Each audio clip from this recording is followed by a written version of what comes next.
Today's video is all about chocolate ganache, and I'm going to quickly show you how I built this cake.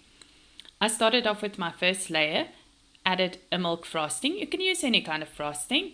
This cake was delicious with milk frosting. Added a second layer, repeated the process. As you can see, I'm not using a filling, so my frosting that I'm putting in between is quite thick.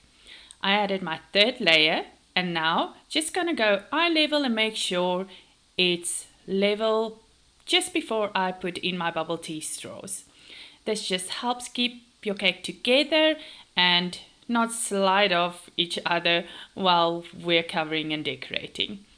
I'm adding a very thin layer of dark buttercream, dark chocolate buttercream, and I'm using my large spatula just to cover the cake. We're calling this crumb coating, making sure we trap in all of those crumbs.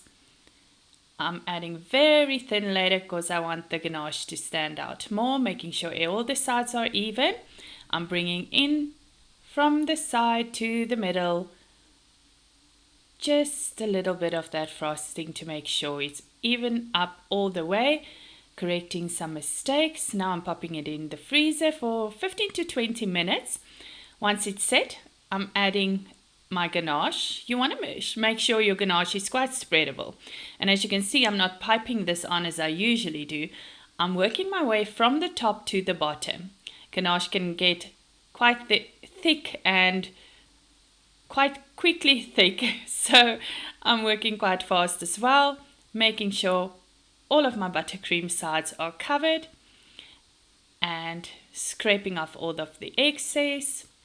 I'm going to switch to my scraper. This is just a normal plain scraper. I've come to notice that it works beautifully when I'm doing cakes, especially the ganache ones. Also bringing the ganache from the top, from the sides into the middle, making sure all my sides are even, adding little bits where I see the buttercream is coming through.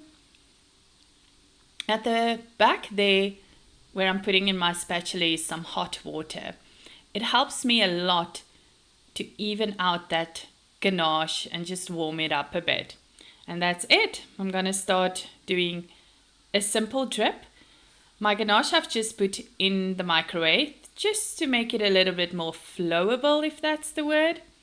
And then slowly starting to drip it off on the sides with a spoon. I found this is much easier for me to control my drip, so I can see how much I push off the sides.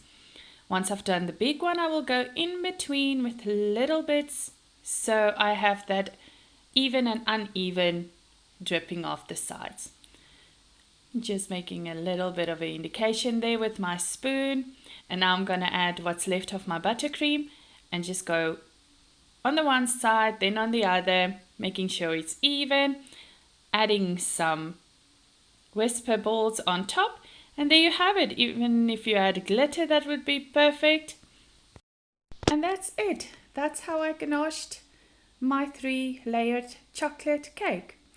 In the comments below, I'll lead you to my website and you guys can find the recipe for the extra virgin olive oil cake, as well as the ganache and the buttercream. Thank you so much for watching, and I'll see you in the next video.